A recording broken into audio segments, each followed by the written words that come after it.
Fine student, तो आज की क्लास में हम लोग 3 एडिटोरियल्स को कवर करने वाले हैं एडिटोरियल्स डिस्कशन में। फर्स्ट एडिटोरियल है plasma arc gasification technology for municipal waste, municipal solid waste. तो देखो, ये जो टेक्नोलॉजी नया टेक्नोलॉजी है प्लाज्मा आर्क गैसिफिकेशन का, इससे पहले जो यूज़ हो रहा था टेक्नोलॉजी वो क्या था, इंसिनेटर का टेक्नोलॉजी था, जहाँ पे कंबसन किया था, जहाँ पे बर्न किया जाता था। और उसमें देखो जितने भी म्यूनिसिपल वेस्ट है वो जो कन्वर्ट हो रहे थे तो डाइऑक्सिन सब में कन्वर्ट हो रहे थे। डाइऑक्सिन बहुत ही हार्मफुल चीज़ है ह्यूमन बींग के लिए, समझे। बट ये प्लाज्मा आर्क गैसिफिकेशन जो टेक्निक है ये केवल तुम्हारा म्यूनिसिपल वेस्ट तक ही सीमित नहीं है, इसका वाइडर एप्लीकेशन है और इस पर बहुत ज़्यादा ही शोध हो रहा है, इस पर बहुत ज़्यादा ही रिसर्च और डेवलपमेंट चल रहा है। तो कहाँ कहाँ रिसर्च एंड डेवलपमेंट चल रहा है, कौन सा यूनिवर्सिटी इन्वॉल्व है इसके पीछे, और कहाँ कहाँ तक इसका एप्लीकेशन हो सकता है, वो सभी चीज़ को हम लोग पढ़ने जा रहे हैं इसमें। और इसमें हम लोग ये भी पढ़ने जा रहे हैं कि प्लाज्मा कैसे फोर्थ स्टेट ऑफ मैटर है। थर्ड स्टेट तो बचपन से ही पढ़ते हुए आए हो सभी स्टूडेंट्स इस क्लास में भी, और जो यूट्यूब पे देखोगे तुम लोग के लिए भी बोल रहे हैं। क्या है first state? Solid, liquid and gas. और जो फोर्थ स्टेज है डेट इज कॉल्ड प्लाज्मा। तो प्लाज्मा स्टेज डेवलप कैसे होता है? जब आप गैस को हाई टेम्परेचर पे, है ना, उसको हीट करते हो तो वहाँ प्लाज्मा जनरेट होता है। प्लाज्मा का मतलब क्या है कि गैस के अंदर इलेक्ट्रॉन एंड प्रोटॉन तो दोनों ही होगा, दोनों ही सेपरेट हो जाएंगे। और हम जानते हैं कि ये जो एक्टिविटी है कि जहाँ पे इलेक्ट्रॉन सेपरेट हो जाता है, प्रोटॉन अलग हो जाता है, दोनों अलग हो जा रहा है, ये चीज़ सन में दिन रात हो रहा है। तभी तो सन से तुम्हारा प्लाज्मा इतना ज़्यादा रिलीज होता है, जिसको कोरोनल मास इजेक्शन भी कहते हैं हम लोग। समझ रहे हो बात को ना? तो सन से भी ये फेनोमेना जुड़ा हुआ चीज़ है। प्लाज्मा का बात करते तो अधिकतर हमारा दिमाग सन की तरफ ही जाता है, क्योंकि वहाँ पे तो हर सेकेंड ही हो रहा है वहाँ पे ये एक्टिविटी। सेकेंड देखो, क्लाइमेट जस्टिस कितना इंपॉर्टेंट है। क्लाइमेट जस्टिस है ना, common but differential responsibility with different approach या फिर विथ डिफरेंट रिस्पॉन्सिबिलिटी। यानी कहने का मतलब क्या है, मैं ये बोलना चाहता हूँ कि आखिर क्लाइमेट चेंज जानते हो, आज जो क्लाइमेट का दुर्गति हो रहा है इसमें जो सबसे ज़्यादा जो इन्वॉल्व है वो सब वेस्टर्न पावर इन्वॉल्व है। यदि मैं यूनाइटेड स्टेट्स और मैं यूरोपियन ब्लॉक को जोड़ूँ तो 45 टू लेके 55% तक यही लोग हिस्टोरिकल इमिटर रहे हैं। अभी चाइना भी देखो 17 से लेके 20%, यानी कि दोनों को पुट टुगेदर कर दिया जाए सभी ब्लॉक को, चाइना, यूरोपियन यूनियन और तुम्हारा अमेरिका का यूएसए और कनाडा सबको जोड़ दिया जाए तो 65% हिस्टोरिकल जो पोल्यूटर रहा है दुनिया में, जिसने ग्रीन हाउस गैस एमिट किया है, वो ये ब्लॉक्स है। इंडिया तो 4-5% है मुश्किल से। मैं देखते हो, मैं इंडिया का जो स्टैंड है क्लाइमेट चेंज को लेकर अद्भुत है।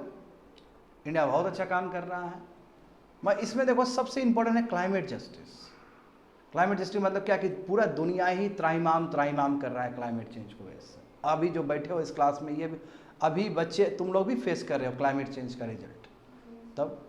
तब डेवलप कंट्री पे ज़्यादा जिम्मेदारी है कि डेवलपिंग कंट्री को वो पैसा दे, टेक्नोलॉजी ट्रांसफ़र करे, ताकि डेवलपिंग कंट्री भी क्लाइमेट चेंज से रेजिलियंट हो सके, यानी कि उससे वो बढ़िया से लड़ सके। तो क्या क्या इसके लिए आया है, क्या क्या प्रावधान है, कहाँ तक हुआ है, कहाँ कमी है, फंड में, मिटिगेशन में, एडाप्टेशन में, वो सभी चीज़ हम लोग इस क्लास में समझने जा रहे हैं। लास्ट वन देखो, पंजाब में भले ही लॉ आ गया हो, हरियाणा में भले ही लॉ आ गया हो, क्या चीज़ से रिलेटेड लॉ कि किस तरह ग्राउंड टेबल को बचाना है, मगर उसके बावजूद भी भारत में सबसे अधिक ग्राउंड टेबल का यदि खपत कहीं हो रहा है तो पंजाब और हरियाणा में ही है। और वहाँ के इनफैक्ट ये जो लॉ लाया गया था कि ग्राउंड वाटर जो निकाले जा रहे हैं, एक्सप्लॉइट हो रहे हैं, उसको अरेस्ट करने के लिए, उसको कम करने के लिए, मैं ऐसा नहीं हो सका, उल्टा एक्सप्लॉइटेशन बढ़ ही रहा है। और दूसरी बात है, इससे एक और नया प्रॉब्लम क्रिएट हो रहा है स्टेबल बर्निंग का।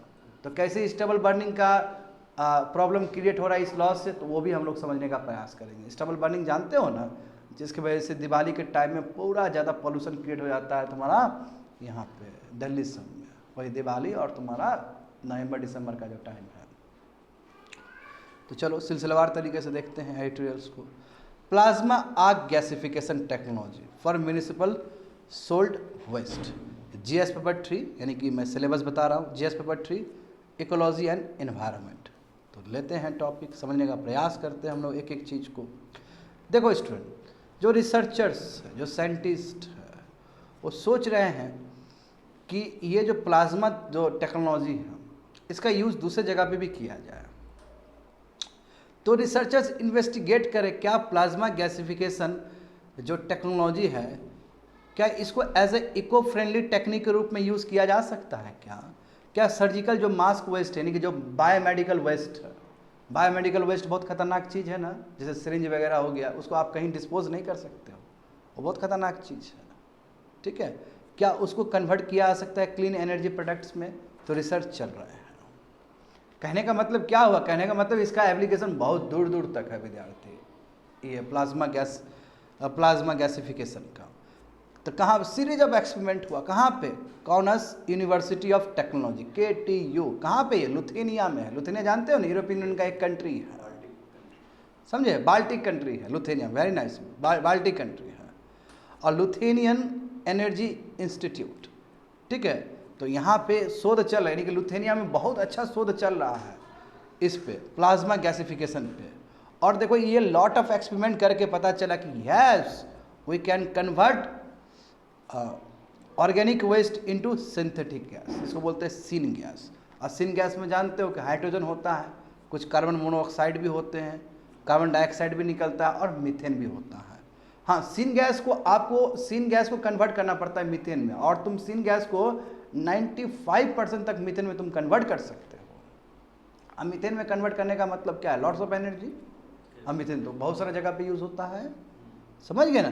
तो ये गैसिफिकेशन जो कर रहा है, इसके वजह से ये जो गैसिफिकेशन का प्रोसेस जिस पे एक्सपेरिमेंट किया जा रहा है, ये बहुत ही सुंदर चीज़ है। वेस्ट को सिन गैस में कन्वर्ट कर रहा है, और सिन गैस में hydrogen, carbon dioxide, carbon monoxide है, ठीक है। और इससे सिन गैस को प्रॉपर यदि वो किया जाए, ट्रीटमेंट किया जाए, तो you can get lots of methane. आप 95% तक मीथेन ऑब्टेन कर सकते हो इससे। मीथेन का मतलब लॉट्स ऑफ एनर्जी।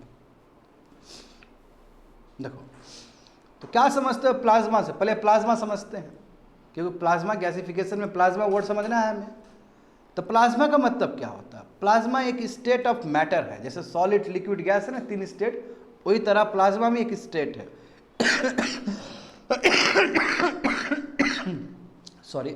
देखो, प्लाज्मा सुपर हीटेड मैटर, यानी कि जो गैसियस फॉर्म में है उसको हीट किया जा रहा है बहुत ही एबनॉर्मल टेम्परेचर में, 7,000, 10,000, 12,000, 14,000 इस लेवल पे हीट किया जा रहा है। बहुत भयानक होगा टेम्परेचर। जब हीट करेंगे तो एटम्स के अंदर, देखो बच्चे लोग, एटम्स के अंदर इलेक्ट्रॉन्स भी होते हैं, प्रोटॉन्स भी होते हैं, न्यूट्रॉन्स भी होते हैं, हम जानते हैं ना, सब एटॉमिक पार्टिकल जिसको कहते हैं हम लोग।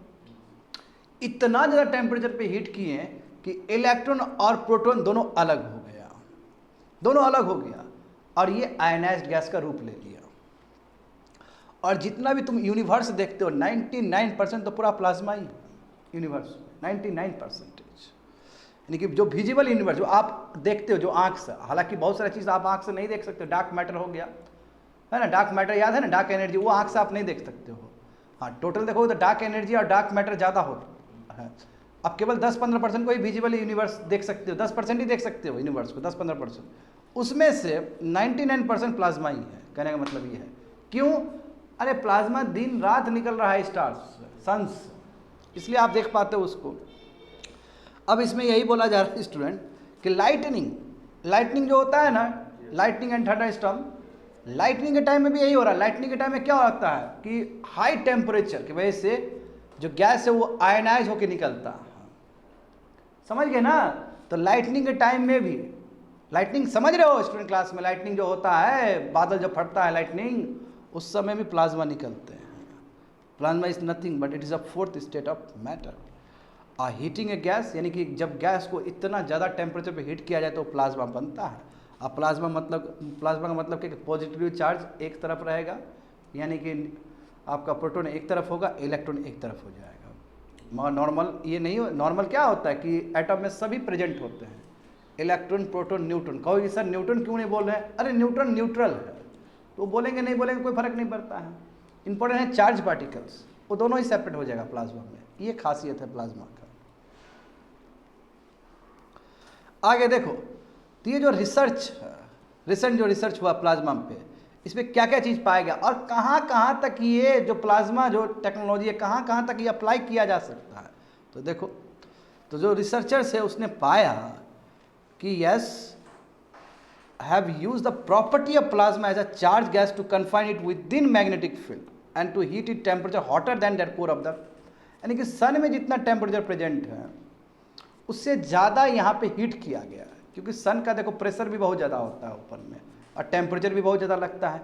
यदि सन का कोई चीज़ को रेप्लिकेट करना है आपको नीचे, तो आपको प्रेशर सन से भी ज़्यादा देना पड़ेगा और उसके लिए कोई भी मटेरियल विथ स्टैंड नहीं कर सकता है इतना ज़्यादा प्रेशर और टेम्परेचर पे। उसके लिए मैग्नेटिक फील्ड का यूज़ किया जाता है। तो मैग्नेटिक फील्ड को यूज़ करना और उसके बाद एकदम बहुत ज़्यादा टेम्परेचर पे हीट किया गया ताकि प्लाज्मा बन के निकले। और ये जो प्लाज्मा जो बन के निकला है, तो बहुत सारे रिसर्चर्स का ये मानना है कि ये बहुत सारा जगह पे यूज़ हो सकता है, जैसे कंप्यूटर चिप बनाने में, रॉकेट प्रोपल्सन में, इन्वायरमेंट को क्लीन करने में। देखो अभी जस्ट यही ना चर्चा हो रहा था कि इन्वायरमेंट को कैसे क्लीन करें, कैसे म्यूनिसिपल जो वेस्ट है उसको कैसे हम सही तरीके से चेंज करें, समझे। बायोलॉजिकल हजार्ड्स को कैसे ख़त्म करने में, घाव वगैरह वुंड्स वगैरह उसको कैसे उसको हीलिंग करने में, और भी इस तरह का बहुत सारा एक्साइटिंग एप्लीकेशंस हो सकता है, समझे। तो प्लाज्मा आर्टिफिशियली जनरेट कर सकते हैं हम लोग, या तो न्यूट्रल गैस से कर लो या फिर इलेक्ट्रोमैग्नेटिक फील्ड में अप्लाई करके कर सकते हो, जैसे कि हो रहा है। तो इसका देखो, जैसे प्लाज्मा टेलीविज़न भी आता है, उसमें भी उसका ये प्लाज्मा का यूज़ हो सकता है, मॉडर्न डिवाइसेस में प्लाज्मा का यूज़ हो सकता है। तो प्लाज्मा का जो यूजेस है वो ओपन एंड है, इसका यूज़ बहुत सारा जगह पे हो सकता है। कह सकते हो कि ये भी एक नया टेक्नोलॉजी है जो कि आने वाले समय में बहुत प्रभावित करने वाला है दुनिया, समझ गए। तो देखो होता क्या है इसमें, तो पहले समझते हैं कि जो म्यूनिसिपल सोल्ड वेस्ट है उसमें गैसिफिकेशन, ये प्लाज्मा गैसिफिकेशन टेक्नोलॉजी कैसे काम करता है। तो देखो स्टूडेंट, वेरी वेरी इंपॉर्टेंट, अभी तक जो नॉर्मल जो प्रोसीजर है वो क्या है, इंसिनरेटर है। बढ़िया समझना इस बात को। देखो पहले तो बैकग्राउंड समझो। इंसिनरेटर में हम लोग क्या करते हैं कि जो भी म्यूनिसिपल वेस्ट है डाल देते हैं। इंडिया में हम जानते हैं कि म्यूनिसिपल वेस्ट का प्रॉपर सेग्रीगेशन नहीं है ना, उसमें देखो ऑर्गेनिक इनऑर्गेनिक जो मेटल सब एक साथ है। जब आप इंसिनरेटर में डालते हो, इंसिनरेटर में डालने का मतलब वहाँ कंबसन हो रहा है और वहाँ से जो गैसेस सब निकलेगा, डाइऑक्सिन सब निकलेगा। आखिर हम क्यों जला रहे हैं, ताकि हम एनर्जी क्रिएट कर सकें और फिर वो एनर्जी से हम दूसरे एनर्जी को कन्वर्ट कर सकें, इलेक्ट्रिकल एनर्जी से कन्वर्ट कर सकें। बट चूँकि सब मिक्स है, ऑर्गेनिक इनऑर्गेनिक मेटल, इसलिए एनर्जी ज़्यादा रिलाइज नहीं हो पाता है इंसिनेटर से, इसलिए वो इकोनॉमिक वाइबल नहीं है इंसिनेटर भी। तो क्या किया जाए फिर, तो तरीका ये है। इसमें क्या है कि तुम्हारा कुछ भी रहे, ऑर्गेनिक इनऑर्गेनिक, वही ऑर्गेनिक हो इनऑर्गेनिक हो मेटल हो, सब एक साथ भी है तो कोई दिक्कत नहीं है, सब एक साथ भी दिक्कत नहीं है। जब ऑर्गेनिक चीज़ जलेगा, एक साथ डाल दिए उसके अंदर, जब ऑर्गेनिक चीज़ जलेगा तो सिन गैस निकलेगा, और जब इनऑर्गेनिक जो दूसरा चीज़ होगा वो जलेगा तो कोई बात नहीं है, तुम्हारा वो स्लैग निकल जाएगा। तो इसमें देखो म्यूनिसिपल के लिए क्या हुआ, एक तरह से म्यूनिसिपल को आलसी बना देगा, नहीं है आलसी बना देगा एक तरह से, क्योंकि म्यूनिसिपल का काम, म्यूनिसिपलिटी का काम क्या होना चाहिए कि दोनों को सेपरेट करना, दोनों क्या जितने भी गार्बेज है टाइप का सबको सेपरेट करना। इसमें क्या कि सबको एक साथ डाल दोगे तो जो ऑर्गेनिक वाला चीज़ होगा उसे सिन गैस निकल जाएगा, और जो बाकी वाला होगा तुम्हारा इनऑर्गेनिक वाला जो चीज़ होगा उसे तुम्हारा स्लैग निकल जाएगा। तो कहीं ना कहीं ये म्यूनिसिपल को एक गंदा आदत भी दिला सकता है, म्यूनिसिपल अपने रिस्पॉन्सिबिलिटी से पीछे भी जा सकते हैं।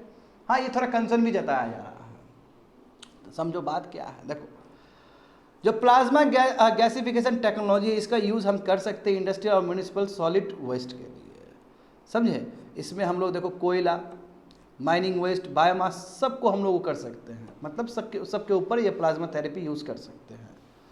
हाँ, कैसे होगा ये, तो मैन मेड प्लाज्मा इस, यानी कि जो आदमी, जो क्योंकि आदमी हम ही ना एक्सपेरिमेंट कर रहे हैं, बाहर दुनिया में तो बन रहा है। देखो सन में जो बन रहा है तो वो तो नेचुरल है, स्टार में जो बन रहा है वो तो नेचुरल है, लाइटनिंग में जो बन रहा है वो तो नेचुरल है। यहाँ पे आदमी क्रिएट कर रहा है इस तरह का प्लाज्मा वाला चीज़। कैसे क्रिएट कर रहा है, हाई टेम्परेचर पे। तो जो मैन मेड प्लाज्मा कैसे फॉर्म होता है, तो by passing a electric discharge through a gas such as air and oxygen. देखो दो इलेक्ट्रोलाइट्स लगा रहेगा, सुनो बच्चे लोग, दो इलेक्ट्रोलाइट्स लगा रहेगा हाई टेम्परेचर, और वहाँ पे हमने क्या पास किया, एयर पास कर दिया। एयर पास करेंगे तो उसके अंदर ऑक्सीजन है, और जो इलेक्ट्रोलाइट, 2 इलेक्ट्रोलाइट है, वहाँ पे हम ऑक्सीजन पास कर दिए यानी कि एयर पास कर दिए, तो क्या होगा, जितने भी वेस्ट होगा वो रिएक्ट करेगा और वो प्लाज्मा फॉर्म में चेंज हो जाएगा। प्लाज्मा मतलब गैसेस स्टेट में चेंज हो जाएगा, वो गैसेस स्टेट जिसमें इलेक्ट्रॉन्स और प्रोटॉन्स अलग हो गया, आयनाइज्ड फॉर्म में चेंज हो गया वो, समझे। तो उसके लिए जरूरी है, देखो, तो वहाँ पे एक आर्क बनेगा, चिंगारी होगा। द इंटरेक्शन, जब गैस तुम्हारा इलेक्ट्रिक आर्क के साथ कंबाइन होगा तो इलेक्ट्रॉन्स और आयंस अलग हो जाएंगे, वही बोल रहा है, results in electrons and ions, और दोनों इलेक्ट्रॉन्स एंड प्रोटॉन्स अलग हो जाएंगे, प्लाज्मा बन जाएगा, कहने का मतलब है। बट टेम्परेचर कितना चाहिए, देखो टेम्परेचर बहुत ज़्यादा चाहिए, समझे ना। तो हाई ऑपरेटिंग टेम्परेचर, जब हाई बहुत ज़्यादा टेम्परेचर लग रहा है, वही 6000, 7000, 10000, 12000, बहुत ज़्यादा टेम्परेचर लगता है। जैसे क्या कि कुछ भी टाइप का कंपोनेंट्स क्यों ना, ऑर्गेनिक हो इनऑर्गेनिक, उसे कोई फर्क नहीं पड़ता है, सब अलग फॉर्म में कन्वर्ट हो जाएगा। जैसे एग्जांपल दिया गया है, ऑर्गेनिक जो मटेरियल्स है वो हाइड्रोजन और कार्बन मोनोऑक्साइड में कन्वर्ट हो जाएगा, वही सीन गैस में कन्वर्ट हो जाएगा। सीन गैस में हाइड्रोजन आता है ना जी, तो सीन गैस में हाइड्रोजन है, मोनोऑक्साइड है, जानते हो, कार्बन डाइऑक्साइड भी रिलीज होता है, मीथेन भी रिलीज होता है, मीथेन में कन्वर्ट कर सकते हैं इनफैक्ट। और जो बाकी जो इनऑर्गेनिक है या हैवी मेटल्स है, वो तुम्हारा कन्वर्ट होकर तुम्हारा विट्रीफाइड स्लैग बन जाएगा, विट्रीफाइड स्लैग, वो स्लैग कह सकते हो सिंपली तुम लोग भी। और स्लैग जानते हो, स्लैग का यूज़ क्या है कि आप सीमेंट इंडस्ट्री में, कंस्ट्रक्शन एक्टिविटी में यूज़ कर सकते हो। अब देखो बच्चे लोग, यहाँ पे 2-3 चीज़ बहुत इंपॉर्टेंट है। ये बहुत इंपॉर्टेंट चीज़ कहा गया है कि जो कि हाईली रेजिस्टेंट टू लीचिंग है। देखो, यदि हमें गार्बेज फेंकना हो तो हमारे पास बहुत सारा तरीका है। या तो हम ओपन लैंड में फेंक दें, ओपन लैंड में फेंक दें, ओपन लैंड में फेंक देंगे तो इनऑर्गेनिक वाला जो चीज़ है वो लीच हो जाता है। लीच का मतलब वो नीचे चला जाता है, फिर वाटर टेबल गंदगी कर देगा, है ना, वही जिससे यूट्रोफिकेशन भी हो रहा था, नीचे चला, लीच हो जाता है। इसमें बढ़िया क्या है कि जब इनऑर्गेनिक जो कन्वर्ट होकर स्लैग बना है तो वो लीचिंग नहीं हो सकता है। आप कहीं पे भी रखोगे लीचिंग नहीं, वो ऊपर ही रहेगा, नीचे जा ही नहीं सकता है। देखो प्रॉपर्टी बदल दी है पूरी तरीके से। अदरवाइज आपको डंप करने का आपके पास बहुत तरीका है। एक तो आप लैंड फिल्स कर दो, लैंड के ऊपर कर दो, कवर कर दो, मैं कवर कर दोगे, जो इनऑर्गेनिक चीज होगा वो लीचिंग हो जाएगा। लीचिंग होने का मतलब क्या, लैंड डिग्रेडेड हो जाएगा आपका। और दूसरा तरीका क्या है, इंसिनेटर जो कि हो रहा है, इंसिनेटर में प्रॉब्लम क्या है कि डाइऑक्सिन रिलीज होगा। मैं ये तरीका बेटर है, ये तरीका इसलिए बेटर है कि काम का चीज भी निकल रहा है। एक तरफ सिन गैस आ रहा है, सिन गैस से जो हाइड्रोजन आया, हाइड्रोजन से हमने क्या मीथेन बना दिया, फायदा ना। और दूसरा क्या निकला, स्लैग निकला, इनऑर्गेनिक। यदि स्लैग यदि रहता वहां पे, इनऑर्गेनिक मटेरियल यदि लैंड पे रहता तो लैंड में लीचिंग हो जाता, प्रॉब्लम हो जाता। मैं यहाँ पे ऐसा नहीं है, स्लैग बन गया तो अब लीचिंग नहीं होगा वो। तो डुअल एडवांटेज है इसका, समझे। वेस्ट से बहुत अच्छा चीज़ निकल के आ रहा है। देखो यहाँ पे क्या एडवांटेज है, वही प्लाज्मा गैसिफिकेशन का। तो जो नॉर्मल जो इंसिनरेशन है, वही जो नॉर्मल जो इंसिनेटर जो मशीन यूज़ किया आता है उसमें वेस्ट टू एनर्जी हम करते हैं, प्लांट है, मगर जो एनर्जी रिकवरी नहीं हो पाता उतना जितना हम सोचते हैं। कारण क्या है इसका, कि गार्बेज में सभी टाइप के वो चीज़ है उसमें प्रेजेंट, उसमें ऑर्गेनिक है, इनऑर्गेनिक है, तो फिर कहाँ से उतना अच्छे से पावर या उतना अच्छा एनर्जी आपका रिलाइज हो पाएगा। उसमें देखो डाइऑक्सिन निकल रहा है, उसमें एस निकल रहा है। प्लाज्मा गैसिफिकेशन सिस्टम में समझे, इमिशन जो बाहर जो निकलता है गंदा गंदा वाला चीज़ वो कम होगा। और जो स्लैग जो बना है, जिसको हम ग्लॉसी प्रोडक्ट भी कहते हैं, ये हम यूज़ कर सकते हैं कंस्ट्रक्शन एक्टिविटी सब में, बता रहे हैं ना। और लीचिंग भी नहीं है। दूसरी बात ये है, डाइऑक्सिन जो रिलीज होगा, हाँ इसमें भी डाइऑक्सिन रिलीज होता है, प्लाज्मा आर्क गैसिफिकेशन है, मगर इसमें बहुत कम होगा। तो हम ये नहीं कह सकते कि ये 100% इको फ्रेंडली होगा, मगर हाँ ये बात तो तय है कि इंसिनरेशन प्रोसेस में जो हो रहा है उससे लाख गुना अच्छा इसमें होगा। समझ पा रहे हो ना। आगे देखो, तो क्या समझते हो डाइऑक्सिन। हाँ ऐसा सेट किया गया है पेजेस को, एज ए यूपीएससी का पूरा इस तरह का यूपीएससी सवाल पूछती है कि डाइऑक्सिन क्या है, ये वो दुनिया भर का चीज़। देखो तो डाइऑक्सिन जो है केमिकली रिलेटेड कंपाउंड्स है, और ये परसिस्टेंट इन्वायरमेंट पोल्यूटेंट, यानी कि इन्वायरमेंट में लंबा समय तक रहेगा स्टूडेंट, समझे। ये फूड चेन में अकुमुलेट हो जाता है। जैसे एग्जांपल देखो, 90% जो ह्यूमन एक्सपोजर, यानी कि 90% जो आदमी के शरीर में जो डाइऑक्सिन आता है बिकॉज ऑफ द फिश, ये फूड चेन का हिस्सा, क्योंकि फिश खाएगा, फिश के पास रहेगा, फिश आदमी खाएगा तो आदमी के अंदर आ जाएगा, बायो अकुमुलेट हो जाएगा, ये बायो अकुमुलेशन हो जाएगा। बहुत टॉक्सिक चीज़ है, रिप्रोडक्टिव और डेवलपमेंटल प्रॉब्लम हो सकता है, इम्यून सिस्टम डैमेज हो सकता है, हार्मोन में दिक्कत हो सकता है, कैंसर तक हो सकता है डाइऑक्सिन से। तो मैं शुरू से बोल रहा हूँ ना कि डाइऑक्सिन ह्यूमन बींग के लिए बहुत ही ज़्यादा टॉक्सिक चीज़ है ये। और ये कैसे हो रहा है तुम्हारा फूड चेन से। आगे समझो डिसएडवांटेज क्या है प्लाज्मा गैसिफिकेशन का, तो इसका कॉस्ट कितना होगा, यानी कि इसका जो कॉस्ट चूंकि अभी बर्डिंग स्टेज में है टेक्नोलॉजी तो महंगा होगा, जाहिर सी बात है। और इन्वायरमेंट को लेकर उतना क्लियर नहीं है, क्योंकि देखो इससे भी तो डाइऑक्सिन निकल ही रहा है, तो इन्वायरमेंट को लेकर अभी पूरी तरीके से वो नहीं है, एक्सपर्ट लोग थोड़ा अनसर्टन है इस चीज़ को लेकर। देखो जब सबसे जो सस्ता होता है कि गार्बेज को लैंडफिल्स में गाड़ देना, बड़ी कर देना, मैं वो तब संभव है जब आपके पास पर्याप्त लैंड हो। मैं उसमें प्रॉब्लम क्या है कि इनऑर्गेनिक वाला चीज़ फिर लीचिंग होने का चांस है, और उसमें प्रॉब्लम क्या है कभी कभी आग भी लग जाता है, यदि हैवी मेटल सब प्रेजेंट हो उसमें, इलेक्ट्रॉनिक सामान सब प्रेजेंट हो, आग भी लग जाएगा वो। देखो सबसे वही बोला कि सबसे आसान तरीका यदि लैंड अवेलेबल हो तो गार्बेज को बड़ी कर दो, वो सबसे आसान तरीका है। मगर देखो इसमें इन्वायरमेंटलिस्ट क्या बोले कि जब सीन गैस प्रोड्यूस हुआ आपका किससे, प्लाज्मा गैसिफिकेशन से, तो सीन गैस को आपको तुरंत कन्वर्ट करना पड़ेगा, सीन गैस को प्रॉपर ट्रीटमेंट करके तुरंत कन्वर्ट करना पड़ेगा, नहीं कन्वर्ट किए तो उससे भी टॉक्सिक डाइऑक्सिन अदर पोल्यूटेंट सब निकल जाएगा, इसलिए उसको तुरंत कन्वर्ट करके 95% तक आप मीथेन में कन्वर्ट कर सकते हो। और जो स्लैग निकला इतना खुश थे, विट्रीफाइड स्लैग निकला, लीचिंग नहीं हुआ, स्लैग जो निकला उसके अंदर खुद मर्कुरी प्रेजेंट है, बहुत सारा हजार्डियस मेटल प्रेजेंट है, जिसके वजह से एक बहुत बड़ा चैलेंज हो जाएगा तुम्हारा, समझे ना। और दूसरी बात ये है कि जब इतना तुम साधन दे दोगे कि भाई तुम कुछ भी वेस्ट लेके आओ और तुम डाल दो प्लाज्मा आग गैसिफिकेशन में, तो म्यूनिसिपल वाले जो लोग हैं वो थोड़ा कम काम करना शुरू कर देंगे, क्योंकि कायदे से म्यूनिसिपल जो वर्कर्स है उसको क्या करना चाहिए, सबको सेपरेट करना चाहिए। तो वही बोल रहा है कि इन्वायरमेंटलिस्ट को ये चीज़ का भी वरी है कि म्यूनिसिपल रिसाइकलिंग में सब कम्प्लीसेंट हो जाएगा, ये हो जाएगा आराम से, चलो जो भी चीज़ है डाल देंगे गार्बेज, वो भी अच्छी बात नहीं है, यानी कि बिहेवियर में थोड़ा फर्क पड़ सकता है। होप सो समझ में आ गया होगा, कंप्लीटेड। आगे देखो climate justice is the cornerstone of the Paris climate pact. हाँ इसका सिलेबस देखो, GS paper 3 ecology and environment. तो देखो स्टूडेंट यहाँ पे क्या लिखा गया है, देखो OECD यानी कि organisation for economic cooperation and development, इसने क्या कहा है कि कायदे से 2020 तक $100 बिलियन चला जाना चाहिए था डेवलपिंग कंट्री को, मन नहीं गया, मगर कोई बात नहीं है। 2022 तक पहली बार ऐसा हुआ कि 2022 तक 116 कह सकते हो, $116 बिलियन या लूजली कह सकते हो $120 बिलियन जा चुका है। तो कोई बात नहीं, 2020 तक नहीं गया क्योंकि इसका ऑब्लिगेशन 2009 में ही हो गया था। कोपेनहेगन जब सबमिट हुआ था क्लाइमेट को लेकर, तो उस समय ही बोला गया था कि डेवलपिंग कंट्री को मदद करेगा, इतना $100 बिलियन से मदद करेगा। तो अभी 2020 तक तो मदद ही नहीं हुआ कुछ। मैं ये जो संस्था है ये बोल रहा है कि देखो 2020 तक नहीं किया, कोई बात नहीं, 2022 में कर दिया, और जितना बोला उससे ज़्यादा कर दिया, $120 बिलियन दे दिया, समझे। तो इसमें वही बोला जा रहा है कि टारगेट को भी सरपास कर दिया, यानी कि $100 बिलियन का बात था तो $120 बिलियन दे दिया है, तो सही स्टेप्स है, समझे। डेवलपिंग कंट्री को मिलना चाहिए पैसा एडाप्टेशन और मिटिगेशन के लिए, ताकि क्लाइमेट चेंज से वो लड़ सके। अच्छा, एडाप्टेशन और मिटिगेशन का मतलब क्या होता है, देखो मिटिगेशन और एडाप्टेशन मतलब ऐसा स्ट्रक्चर बनाए हम कि क्लाइमेट चेंज से हम लड़ सके, हमारा क्लाइमेट चेंज से रेजिलेंट हो सके वो इंफ्रास्ट्रक्चर। जैसे एग्जांपल देखो बिल्डिंग कोड सब हो गया, ऐसा मकान बनाए ताकि क्लाइमेट चेंज को वो रेजिस्ट कर सके, समझे। मगर मिटिगेशन का मतलब क्या है, ग्रीन एनर्जी पे काम करना ताकि फ्यूचर में उसको लेके थोड़ा कम हो सके, यानी कि फॉसिल फ्यूल ही जलाते रहोगे तो फिर प्रॉब्लम होगा। तो सोलर प्रोजेक्ट पे ध्यान देना, विंड प्रोजेक्ट पे ध्यान देना, that is called your mitigation.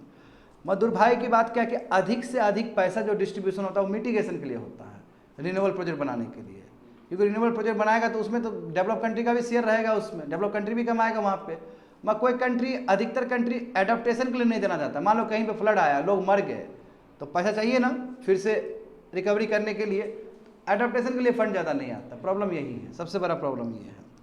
मगर ठीक है, ये अपने आप में बहुत ही इंपॉर्टेंट बात है कि 2022 में क्या हुआ कि जितना टारगेट रखा था $100 बिलियन उससे अधिक दिया पैसा एज पर OECD। अब आगे देखो स्टूडेंट, ये जो क्लाइमेट फाइनेंस का जो बात है ये अभी का बात नहीं है, 2009 से ही जुड़ा हुआ ये तार है। कोपेनहेगन क्लाइमेट कॉन्फ्रेंस हुआ था 2009 में, तो उसमें कहा गया था कि डेवलप कंट्री कोशिश करेगा कि $100 बिलियन तुम्हारे 2020 तक कम से कम वो पहुँचाएँ। ठीक है, 2020 तक नहीं पहुँचाया कोई दिक्कत नहीं है, 2022 में पहुँचा के दिखा दिया एज पर OECD, ताकि डेवलपिंग कंट्री सब मिटिगेशन और एडाप्टेशन के लिए बढ़िया से काम कर सके। समझ में आ गया ना। हाँ, दूसरी बात है कि देखो पेरिस एग्रीमेंट जो कि बहुत ही इंपॉर्टेंट हिस्टोरिकल जो है कॉन्फ्रेंस हुआ था पेरिस का 2015 में, जहाँ पे मोदी जी यानी कि इंडिया और वहाँ का फ्रांस दोनों मिलकर इस पे बहुत काम किया था, पेरिस एग्रीमेंट। उसमें भी यही बोला गया कि ठीक है वो 100 बिलियन पर ईयर तो रहेगा ही रहेगा, डोंट वरी, उसके लिए कोई दिक्कत नहीं है। तो कंट्रीज अग्री टू कंट्री उस समय भी सेम चीज़ बोला कि $100 बिलियन हम 2025 तक देंगे 2025 तक देंगे। ये चीज़ सेम इंडोर्स किया गया था तुम्हारा पेरिस क्लाइमेट में भी सेम चीज़ रखा गया था। बट इसमें एक चीज़ और बोला गया कि जैसे ही 2025 होगा तो हम समीक्षा करेंगे, न्यू कलेक्टिव क्वांटिफाइड गोल बनाएंगे, NCGQ। ये नया है स्टूडेंट। और नया क्या है मतलब कि आगे के लिए 2025 के लिए भी, समझे, पर ईयर, ठीक है। देखो पर ईयर क्या टू रिप्लेस द एग्जिस्ट, यानी कि जो अभी 100 बिलियन पर ईयर जो हम मदद कर रहे हैं, कौन, डेवलप कंट्री जो मदद कर रहा है डेवलपिंग कंट्री को, 2025 के बाद इसको रोक के इससे और ज़्यादा अमाउंट बढ़ा दिया जाएगा। ये बात तुम्हारा पेरिस एग्रीमेंट में था। तो बार बार अब वर्ड रिपीट होगा NCQG, मतलब न्यू क्वालिफाइड क्वांटिफाइड गोल। और ये कब से लागू होगा? 2025 के बाद। और इस साल देखो 2024 में कॉन्फ्रेंस होने वाला है अजरबैजान में, तो वहाँ पे इसके बारे में मुद्दा उठाया जाएगा, इसके बारे में बोला जाएगा, इसके बारे में एक डिवाइस मैकेनिज्म बनाया जाएगा, कैसे अधिक से अधिक पैसा मोबिलाइज किया जाए डेवलप कंट्री से। क्योंकि ये जो $100 बिलियन का बात है वो 2024-25 तक ही है। 25 में क्या होना चाहिए स्टूडेंट? NCQG पे बात होना चाहिए। और इसमें क्या कि उससे ज़्यादा पैसा उठाने का बात है, समझ गए? तो मगर देखो ठीक है, रोजी पिक्चर दिखा दिया तुमको कि चलो $120 बिलियन दे दिया, मैं $120 बिलियन ऊँट के मुंह में जी रहा है। क्यों? क्योंकि जिस हिसाब से क्लाइमेट चेंज हो रहा है उस हिसाब से देखो तो बच्चे लोग नीचे $6 ट्रिलियन का पैसा चाहिए होगा 2030 तक। अब बताओ कहाँ 6 ट्रिलियन, 6 समझते हो, 6,000 बिलियन डॉलर हुआ, मतलब बहुत ज़्यादा है। अमील कितना रहा है? 120, बहुत कम है।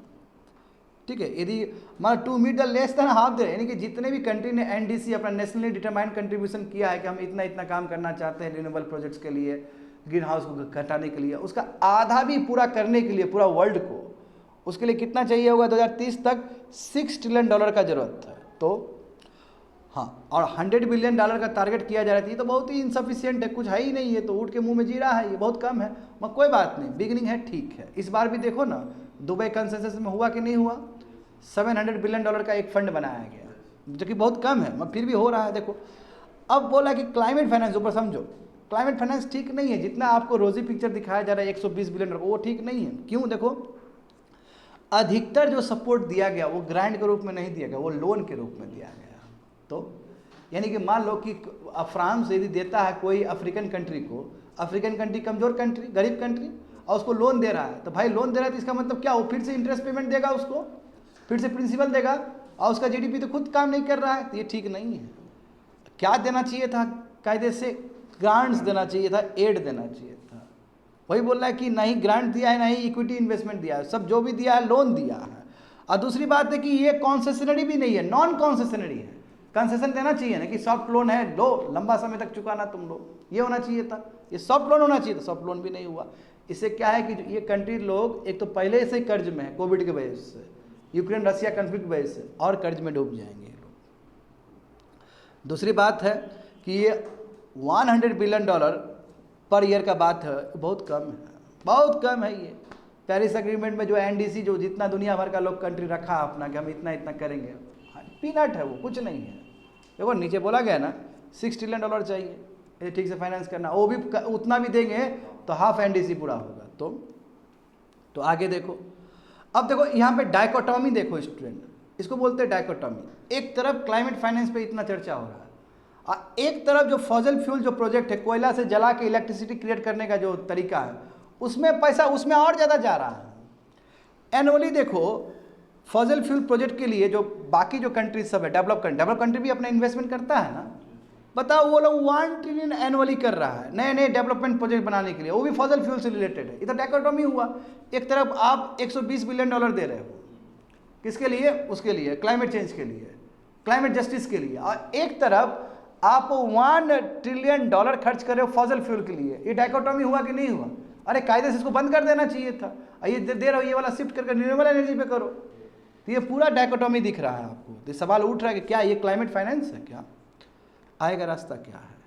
आय का रास्ता ये है कि जो स्टूडेंट हम जो बोले हैं NCGQ जो प्रोमिसेस है, ये जब पैसा दिया जाएगा 2025 के बाद, तो ये भी चेक किया जाए कि जिस जिस कंट्री को मिला है उस कंट्री ने कितना रिन्यूएबल प्रोजेक्ट पे खर्च किया है। ऐसा नहीं कि पैसा दिए जा रहे हो और कुछ से कुछ वहाँ फॉसल फ्यूल वाला प्लांट बन रहा है, ये गलत होगा। तो ज़रूरी है कि ट्रांसपेरेंसी होना।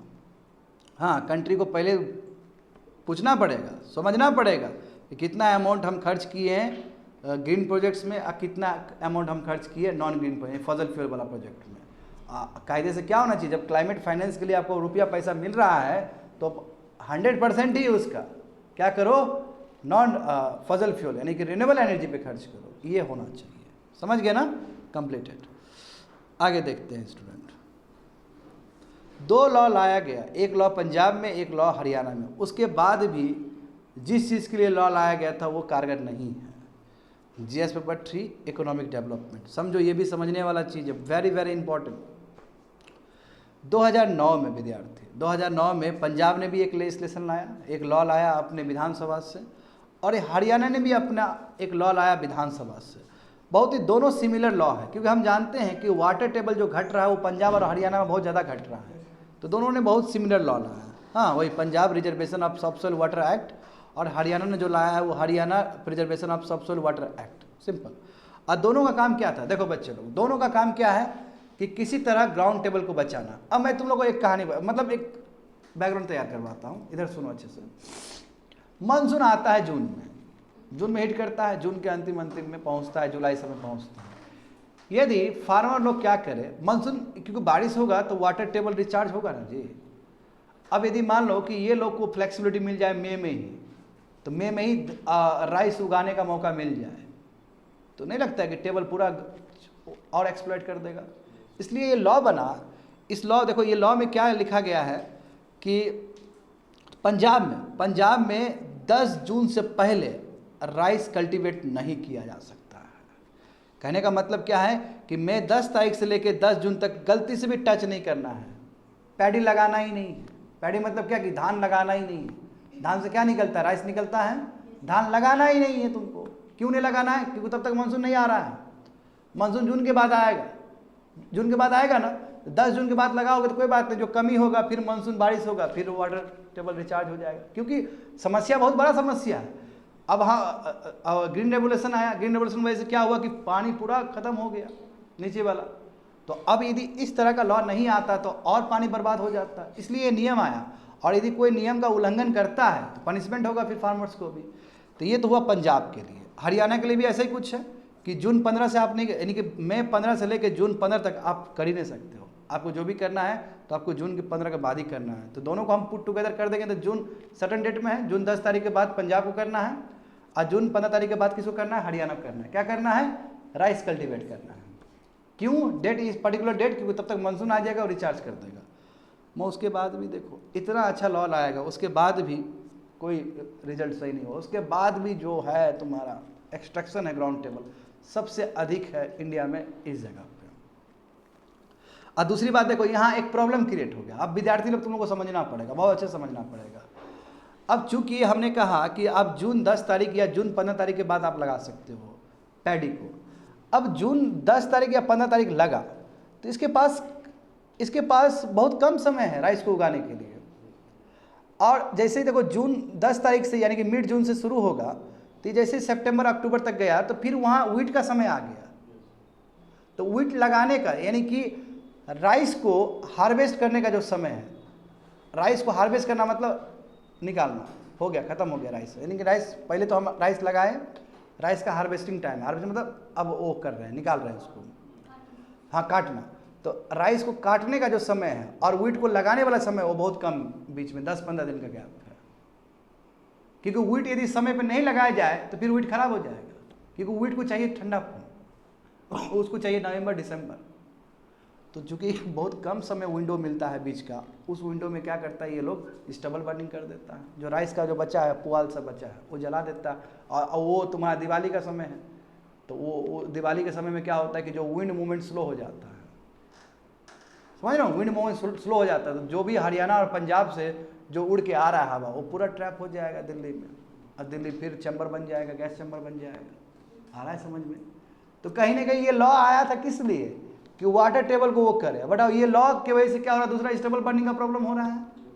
ये समस्या है स्टूडेंट। देखो यहाँ पे तो तुम खुद देखो ना, ह्यूज ग्राउंड वाटर एक्सट्रैक्शन हुआ, अभी भी कंटिन्यू है, सब जगह यहीं पे होता है। यदि रिपोर्ट के हिसाब से देखोगे तो स्टेबल बर्निंग हो रहा है, एयर पोल्यूशन हो रहा है दुनिया भर का। पंजाब में देखो, पंजाब तुम खुद देखो, पंजाब खरीफ क्रॉप में, खरीफ क्रॉप जानते हो ना, खरीफ क्रॉप जो मानसून के साथ मैच करता है, खरीफ क्रॉप में 88% तो केवल पैडी है, अकेला प्लांट है, अकेला राइस, अकेला क्रॉप है ये। 88% केवल शेयर तुम्हारा पैडी का है पंजाब में खरीफ क्रॉप्स में। कैन यू बिलीव इट कि बाकी क्रॉप्स कुछ है ही नहीं? बताओ, 88 to 90% है। इसका मतलब बाकी क्रॉप्स को कोई वैल्यू नहीं दिया जा रहा पंजाब में। और दूसरा देखो हरियाणा में क्या है, 52% है। हरियाणा में कम है, 52 भी बहुत ज़्यादा होता है एक क्रॉप पर ध्यान देना, और पंजाब में तो कुछ ज़्यादा ही है।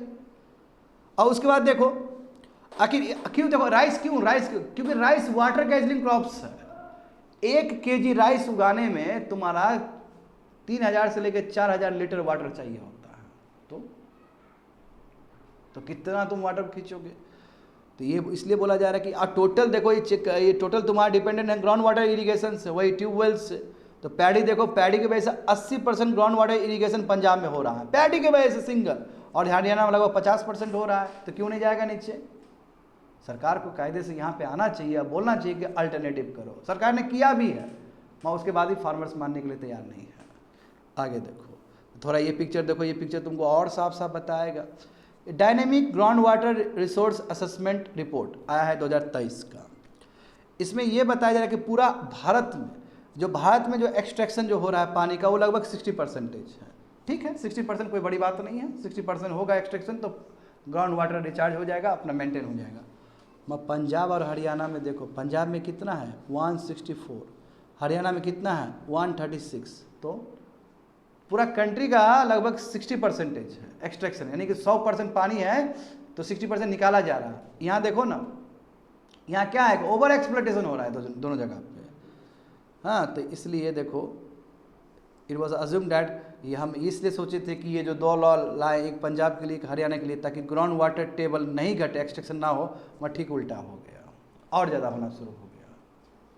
ठीक है, तो सबसे बड़ा प्रॉब्लम क्या है सरकार की तरफ से कि क्यों ज़्यादा इतना पैडी पे ध्यान दिलवा रहे हो फार्मर्स को, कि तरह पैडी के हैंगओवर से निकालो फार्मर्स को, समझे? देखो यहाँ पे जो rate of ground water storage देखो, ये भी इंप्रूवमेंट 2010 से लेकर 2023 तक इंप्रूवमेंट हुआ था। जैसे ये लॉ आया था, लॉ आया ना 2009 में, तो ये दिखा हमें 4 साल में, उसके बाद फिर बर्बाद होना शुरू हो जाएगा, फिर उसके बाद तुम्हारा वो होना शुरू हो गया। यहाँ पे देखो अनइंटेंडेड कॉन्सिक्वेंसेस, इसके वजह से क्या हुआ यहाँ पे समझो। मिड जून लेते हैं, मिड जून से लगाएगा राइस को, अब फिर राइस जो कटेगा तो कितना 10-15 दिन का ही विंडो बचेगा, तो उसमें स्टेबल बर्निंग हो जाएगा। यही तो प्रॉब्लम है, रोना है कि लॉ लाए, लॉ की वजह से दूसरा प्रॉब्लम क्रिएट हो गया। देखो वही चीज़ लिखा गया है, चूँकि पैडी है आपका, तो वो जो विंडो जो बचता है, बीच का समय जो बचता है रबी क्रॉप्स के लिए, वही व्हीट के लिए बहुत कम बचता है। तो फार्मर का कोई ऑप्शन नहीं है, फार्मर क्या करेगा, क्रॉप रेसिड्यू को जला देगा। और उसे जानते हो कि aerosol particular matter PM 2.5 PM 10 बहुत ज़्यादा ही एटमॉस्फेयर में क्रिएट हो जाएगा। जानते हो दिवाली का समय है, लो स्पीड विंड रहता है नॉर्दर्न इंडिया में, उसकी वजह से तुम्हारे देखो पोल्यूटेंट पूरी तरीके से हरियाणा दिल्ली वाला बेल्ट में फैला रहेगा प्रॉब्लम।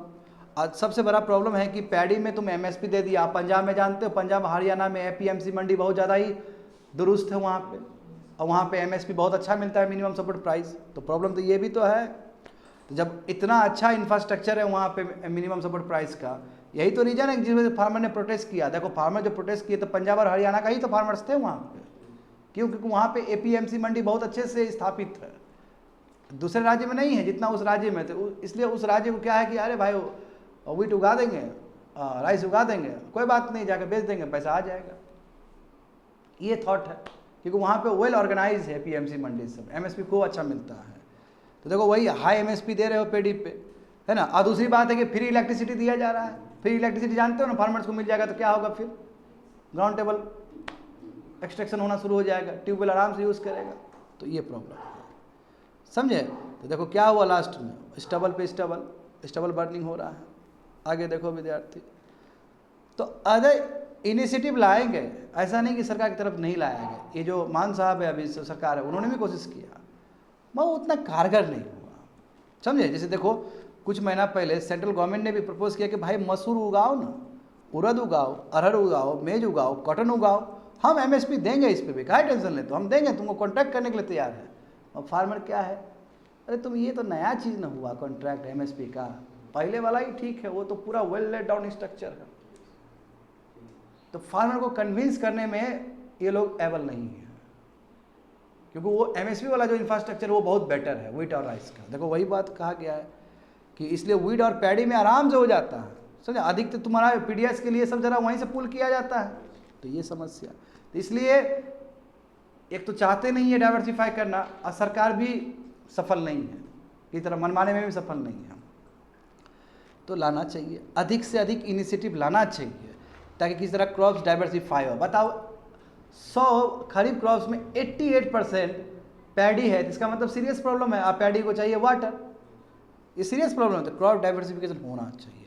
और डायरेक्टेड सीडेड राइस भी तो लगा सकते हो, जिसमें तुम्हारा वाटर वही ग्रीन हाइड्रोजन सब ग्रीन हाउस सब कम निकलेगा, है ना। राइस 2 तरीके से उगाया जा सकता है, ठीक है। एक तरह तो अभी देखो, अभी जैसे पूरा पानी में छोड़ देते हैं, दूसरा क्या है कि डायरेक्ट सीडेड राइस, उसमें कम, हाँ ठीक है। मैं अल्टरनेटिव है, कभी ड्राई रहेगा कभी वेट रहेगा, मैं इससे भी मैथोजेनिक बैक्टीरिया सब निकलता है, मैं ये उससे बेटर है। इस पर सोच सकते हैं। पैडी स्ट्रॉ मैनेजमेंट, यानी कि जो आपका जो पैडी बना, जैसे आपका स्ट्रॉ बना, वो स्टबल बना, वो 2G जनरेशन से इलेक्ट्रिसिटी कन्वर्ट करो। हालांकि वो टेक्नोलॉजी बहुत मुश्किल है। ये एमएसपी बढ़ा दो तुम्हारा बाकी क्रॉप्स के लिए, अल्टरनेटिव क्रॉप्स में, यानी कि कहो मसूर, मिलेट्स कहो ना, मिलेट्स लगाने के लिए, मिलेट्स तो बहुत बढ़िया चीज़ है, उस पर बढ़ा दो एमएसपी सब। तो ये करना पड़ेगा, यदि नहीं किए तो रेगिस्तान बनने में टाइम नहीं लगेगा पंजाब और हरियाणा को, ये भी जान लेना, जिस हिसाब से जिस रेट से घट रहा है नीचे। कंप्लीटेड।